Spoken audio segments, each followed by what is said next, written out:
When my mother handed my sister Waverly a house key at Christmas dinner and announced, "Welcome to your new home," everyone cheered like she'd just won an Olympic medal. The whole family erupted in congratulations, champagne glasses clinking, voices overlapping with praise about how deserving she was, how proud they all were, how this was exactly what success looked like. When she turned to me, still holding her champagne flute high, and said with that practiced smile of hers, "You can stay in the spare room if you need to, Indy." You know, when your apartment gets too loud, everyone laughed. Not just polite chuckles, but real, deep laughter that filled my parents' dining room and made my cheeks burn. My Uncle Preston actually wiped tears from his eyes. My cousin Bethany took a photo of my face at that exact moment, probably to post later with some witty caption about family dynamics. But when they opened that door the next morning and saw what was really inside that house, nobody was laughing anymore. In fact, my mother's scream was so loud, the neighbors 3 houses down came out to check if someone had been murdered. My name is Indy Marcotte, and I'm 28 years old. For the past 3 years, my family has treated me like their favorite disappointment story. I'm the daughter who chose to become a respiratory therapist instead of getting an MBA, the one who lived in a studio apartment while my sister Waverly lived in a luxury high-rise, the one who showed up to family dinners in scrubs while everyone else wore designer clothes. My mother, Corinna, is 56 and has been a real estate agent for 15 years.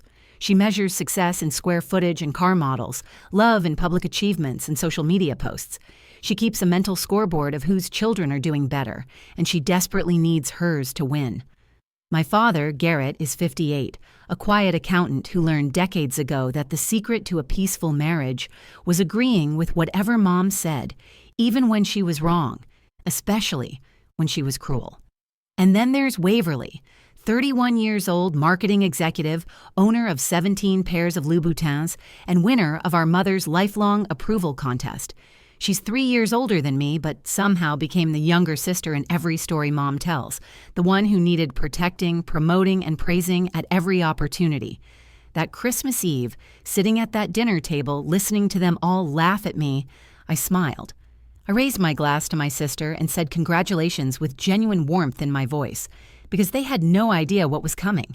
They had no idea that the failure they were mocking had been playing a completely different game. They had no idea that tomorrow morning would change everything they thought they knew about success, about me, and about that beautiful Victorian house on Maple Street that my mother had just given away. The key my mother handed Waverly that night was supposed to unlock her dream home. Instead, it unlocked the truth about which daughter had actually made it, and that truth hit harder than any Christmas surprise should. I'd been living in that cramped studio apartment above Romano's Pizzeria for 3 years, and yes, it was exactly as glamorous as it sounds. Every night at 11, I'd hear Tony Romano arguing with his wife about garlic quantities, while their industrial mixer rattled my floors. My bed doubled as my couch, which tripled as my dining table.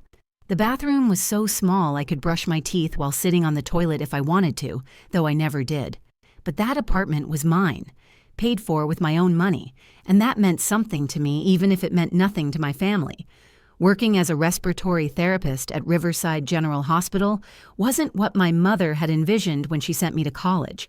"You're going to be touching sick people all day," she'd said when I announced my major. "Indy, honey, that's what nurses do. You're smarter than that, but I loved my job. Every single day I helped people take the one thing most of us take for granted, their next breath." I worked in the ICU, managing ventilators, performing emergency intubations, literally keeping people alive.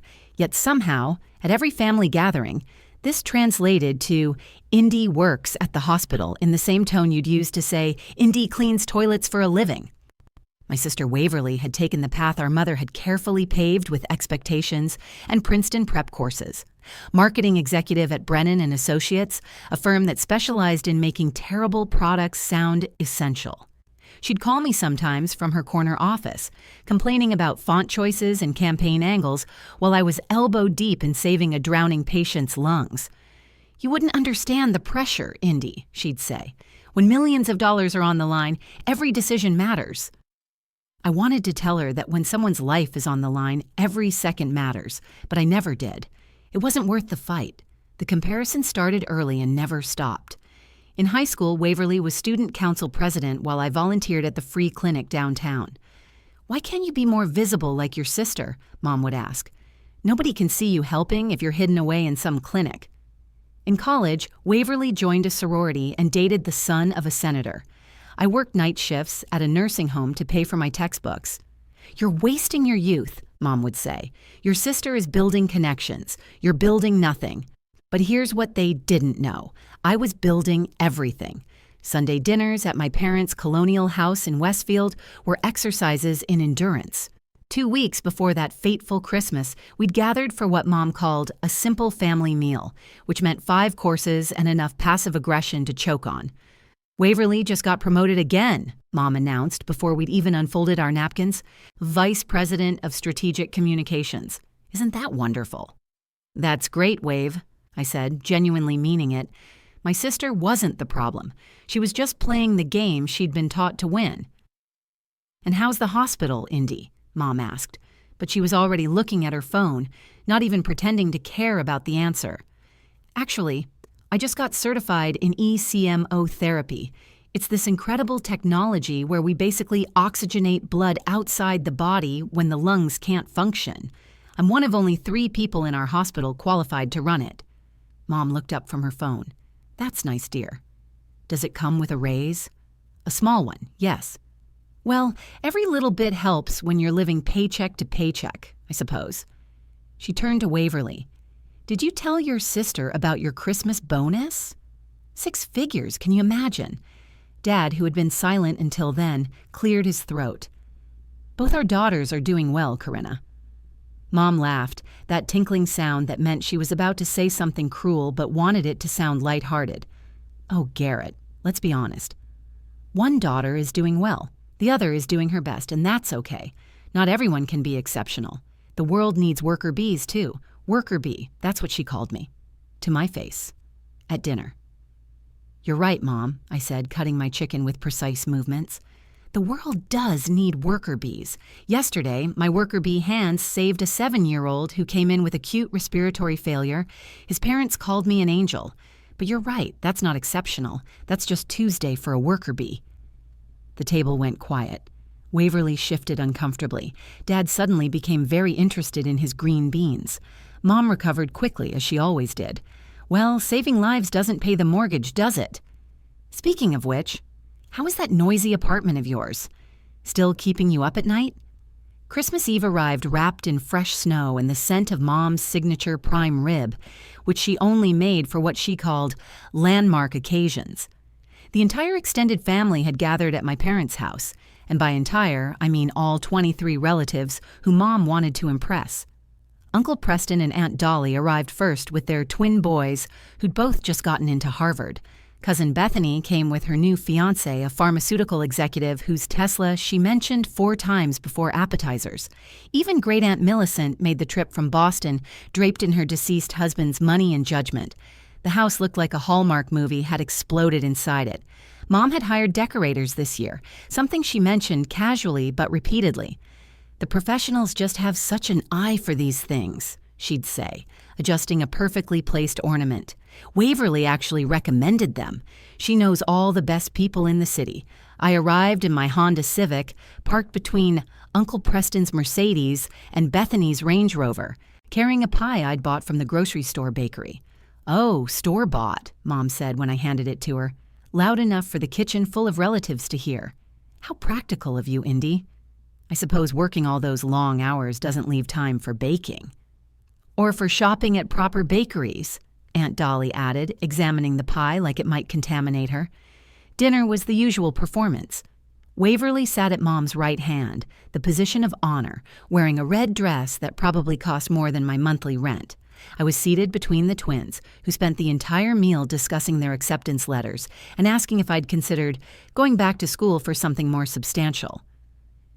"Respiratory therapy is substantial," I said, passing the potatoes. "I keep people breathing." "But it's not exactly cardiothoracic surgery, is it?" one twin replied.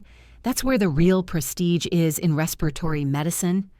Even 18-year-olds felt comfortable dismissing my career. That's how low I ranked in the family hierarchy.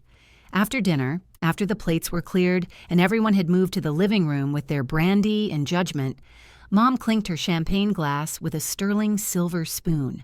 The room fell silent with the kind of anticipation usually reserved for pregnancy announcements or divorce declarations. "I have a very special announcement," Mom began, her voice trembling with excitement. "As you all know, Waverly has exceeded every expectation this year. The promotion, the bonus, the recognition from her company. She's everything a parent could hope for in a daughter." She paused, and I swear she looked directly at me when she said that last part. "Your father and I wanted to give her something that matches her achievements. Something that shows how proud we are." Mom pulled out a red velvet box from behind the tree, the kind jewelry comes in, but larger. She handed it to Waverly with tears already forming in her eyes. Waverly opened it slowly, dramatically, like she was on a game show. Inside was an ornate brass key attached to a crystal keychain that caught the light from the fireplace. "What is this?" Waverly gasped, though I could tell from her tone she already knew. "The Victorian on Maple Street," Mom announced, her voice carrying to every corner of the room. "The one you've driven past every day for 3 years. The one you said was your dream home. It's yours, sweetheart. Merry Christmas." The room exploded. Aunt Dolly actually shrieked. Uncle Preston started a slow clap that everyone joined. Bethany was already posting on Instagram. Waverly collapsed into Mom's arms, sobbing those perfect tears that didn't smudge her makeup. "That's a $500,000 house," someone whispered loud enough for everyone to hear. "She deserves it," Mom said, still holding Waverly. "Success should be rewarded." Then, in what felt like slow motion, Mom turned to me. The entire room turned to me. 23 pairs of eyes waiting for my reaction to my sister getting a house while I got to watch. "Oh, and Indy," Mom said, her smile sharp as winter wind. "There's a spare room in the house. Fully furnished. You're welcome to stay there whenever you need a break from that noisy apartment. Think of it as your Christmas gift, a little upgrade from that studio. Free rent is probably the best present for someone in your situation." The laughter started with Uncle Preston's snort, spread to the twins' snickering, and bloomed into full-room amusement. "From studio to spare room, that's the Indy trajectory," Bethany said, and everyone laughed harder. "At least she'll have a successful landlord," Aunt Dolly added. "Waverly, you can claim her as a dependent on your taxes." More laughter. Waverly had the grace to look slightly uncomfortable, but she didn't stop them. Neither did Dad. He just stared into his brandy like it might transport him somewhere else. I stood up slowly, my movement cutting through the laughter like a blade. I stood up slowly, and the laughter gradually died, like a flame running out of oxygen. My hands were steady as I set down my champagne glass, the soft clink against the coffee table somehow louder than all their jokes combined. "That's incredibly generous, Mom," I said, my voice calm and clear. "Waverly, congratulations on your new home. It's beautiful." Then I smiled, the kind of smile I'd perfected during 3 years of night shifts and family dinners. "Actually, since we're making announcements, I have one too." Mom's face shifted from triumph to irritation. "Indy, this is your sister's moment." "Of course it is, it always is. But this will just take a second." I reached into my purse and pulled out a manila envelope I'd been carrying for 2 weeks, waiting for the right moment. I bought a house too. The silence was absolute. Even Great Aunt Millicent stopped rattling her jewelry. Waverly laughed, but it was nervous, uncertain. "You bought a house?" "How could you possibly afford a house?" "The same way anyone does," I replied. "Hard work, careful planning, and a good investment strategy." Mom's face had gone from irritated to furious. "This is ridiculous. You make $40,000 a year. You live in a studio apartment. You drive a 15-year-old Honda. You brought a store-bought pie to Christmas dinner. You cannot afford a house." "You're right about the Honda and the pie," I said, "but you're wrong about everything else." Uncle Preston stood up, his face red from brandy and indignation. "This is shameful, Indy. Trying to steal your sister's thunder with some obvious lie. What did you do? Rent a room somewhere and now you're calling yourself a homeowner." "Would you like to see the deed?" I asked, pulling out the document. "Or the property tax receipt? Or the insurance paperwork? I have it all right here." "This is pathetic," Bethany said, not even looking up from her phone. She probably bought some trailer in the bad part of town just to compete with Waverly. I looked around the room at their faces, each one mixing disbelief with disdain, and I realized something important. They needed me to be the failure. My role in this family wasn't just as the disappointing daughter. It was as the measuring stick that made everyone else feel taller. Without me at the bottom, the whole structure would collapse. "You know what?" I said, putting the papers back in my purse. "You're all invited to see it tomorrow, Christmas morning, 10 o'clock. I'll text you the address." "Don't be ridiculous," Mom snapped. "We're having Christmas brunch here, as always. Then come after brunch. Or don't come at all."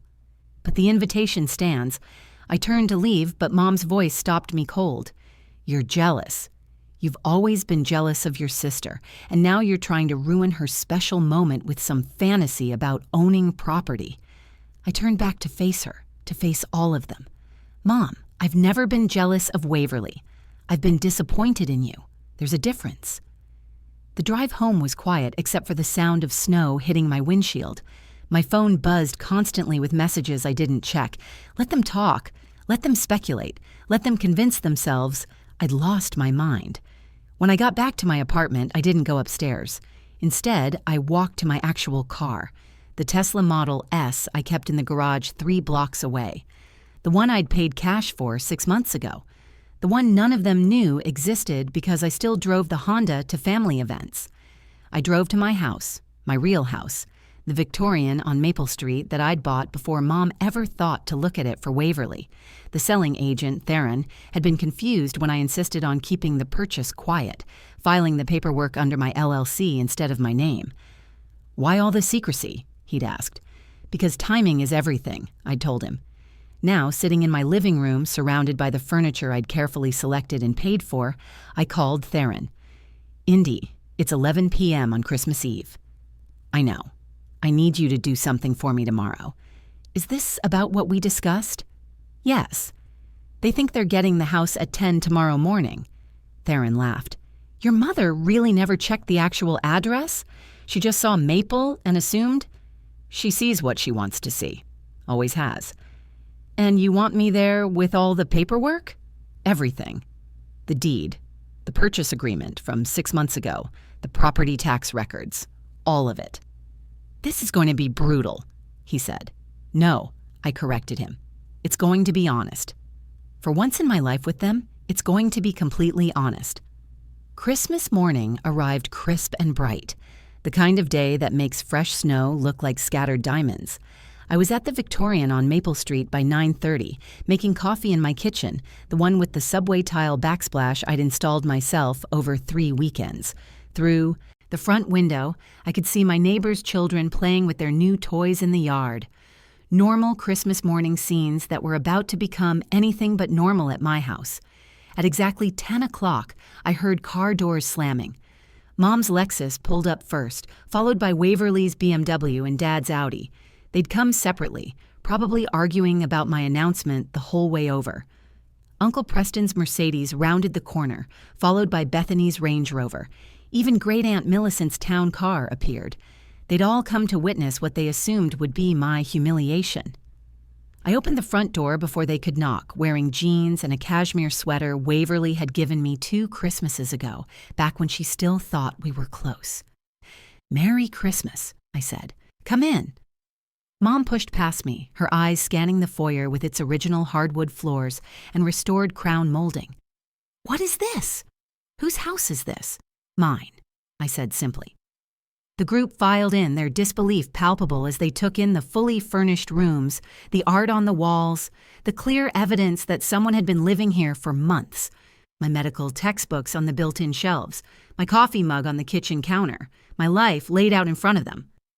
"This is impossible," Waverly said, her voice shaking. "This is 425 Maple Street. Mom bought this house. She gave me the key last night." "No," I said, and right on cue, Theron walked through the still-open front door, briefcase in hand and professional smile in place. "Good morning, everyone. I'm Theron Williams from Williams Realty. I understand there's been some confusion about this property." Mom spun around to face him. "There's no confusion. I purchased this Victorian through Richmond Realty last week. I have the paperwork in my car. Ma'am, if I may, Theron said, pulling out his documents. This property at 425 Maple Street was purchased 6 months ago by Ms. Indy Marcotte through her LLC, Breathe Easy Enterprises. The sale was recorded with the county registrar on June 15th. Here's the deed.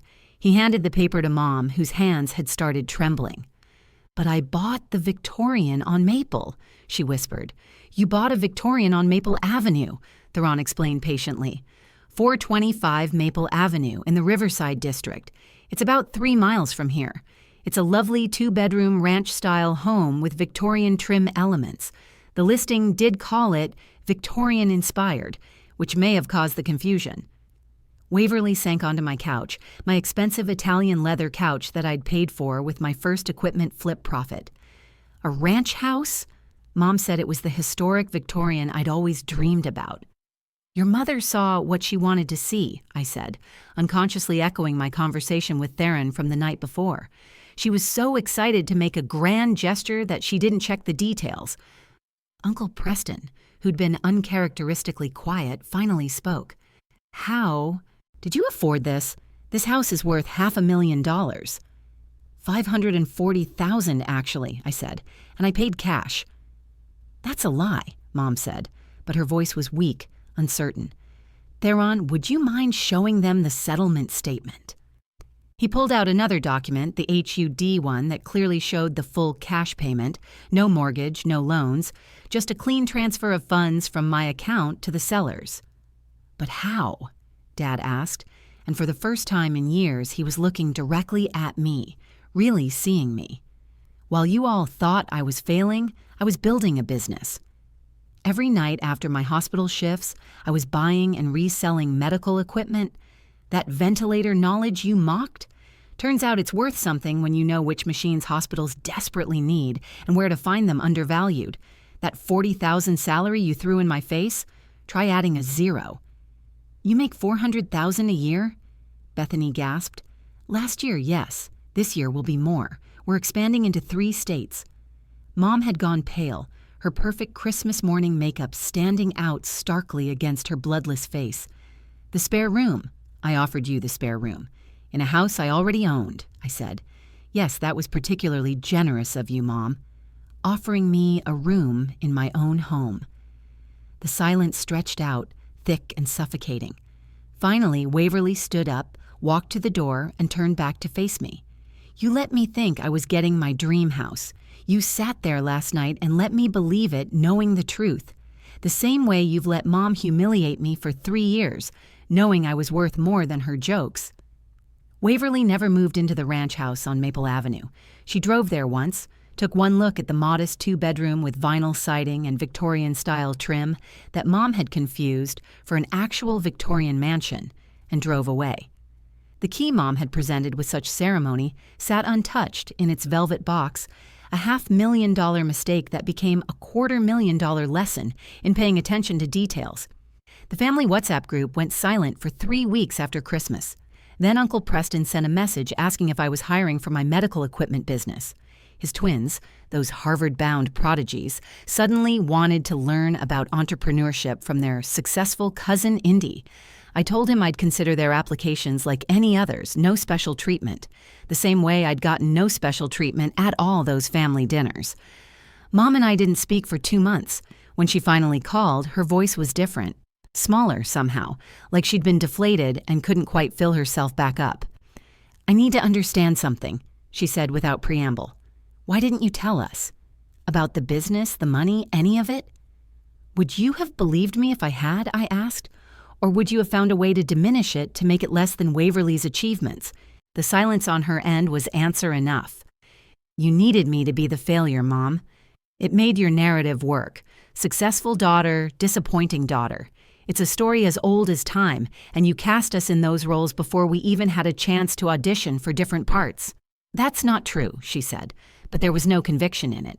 Thanksgiving, 2 years ago, I told everyone I'd been published in the Journal of Respiratory Medicine for my research on ECMO protocols.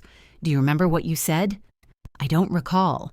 You said, "That's nice, dear, but Waverly was featured in Forbes." Except she wasn't featured, Mom. The company she worked for was mentioned in an article, and she happened to be quoted. One sentence. Meanwhile, my research is now being used in ICUS across the country to save lives. But you didn't even ask what ECMO stood for. Dad started coming by the Victorian on Sundays. Just him, alone, with coffee and donuts from the place downtown I'd mentioned liking 3 years ago. He'd remembered, filed it away, even when he'd seemed to be paying no attention at all. "I failed you," he said one morning, sitting in my kitchen, the one he'd never imagined I could afford. "I let your mother's voice be the only one that mattered." "You chose peace over truth," I replied. "I understand why." "It was easier." "It was cowardly," he corrected. "You deserved a father who stood up for you." I deserved parents who saw me for who I was, not who they needed me to be. But we don't always get what we deserve, do we? Sometimes we have to take it for ourselves. The business kept growing. By spring, I'd hired 12 employees, including Theron's daughter, who just graduated with a degree in biomedical engineering. I gave her the same advice I'd started giving to all the young people who reached out after word spread about the Christmas revelation. "Work in silence," I told her on her first day. "Let success make the noise." The world is full of people who'll try to define your worth by their own limitations. Your job is to be too busy building to notice their opinions. Waverly and I talk now, real conversations for the first time in years. She admitted she'd been trapped in Mom's narrative too, just on the other side of it. The pressure of being the successful daughter was its own kind of prison. Golden bars that she couldn't escape without disappointing the person whose approval had become her oxygen. "I knew what she was doing to you was wrong," she told me over lunch at a cafe downtown, both of us choosing neutral ground. "But if I defended you, I'd lose my position." "It was selfish. It was survival," I said. We were both trying to survive her love. The Victorian on Maple Street stands as more than just my home now. It's become something of a family legend, the story that gets told at gatherings I don't attend. The Christmas when Indy revealed everything. The morning Mom's face went white. The day the spare room daughter owned the whole house. But for me, it's simpler than that. It's the place where I finally stopped needing their approval, where I learned that the best response to being underestimated isn't anger or argument, it's evidence. Cold, hard, undeniable evidence that you were never what they thought you were. Every Christmas now, I send Mom and Waverly cards. Simple, elegant, no return address needed because they know exactly where I live. Inside, I write the same thing. "May you receive exactly what you deserve." They never respond, but I know they read them, because sometimes the most powerful gift you can give someone is the truth, wrapped in beautiful paper, with a bow they'll never be able to untie. If this story resonated with you, if you've ever been the family disappointment or the one who was overlooked, I want you to know something. Your worth isn't determined by their ability to see it. Your success doesn't need their validation. And sometimes the best revenge isn't revenge at all. It's just living your truth so loudly that their lies become whispers nobody hears anymore. If you enjoyed this story, please give this video a like and share it with someone who needs to hear that being underestimated is just another form of motivation. Drop a comment below about a time when you proved someone wrong, not with words, but with results. And don't forget to subscribe to the channel for more stories about triumph, truth, and the moment when the people who laughed realized they were never in on the joke. They were the punchline all along.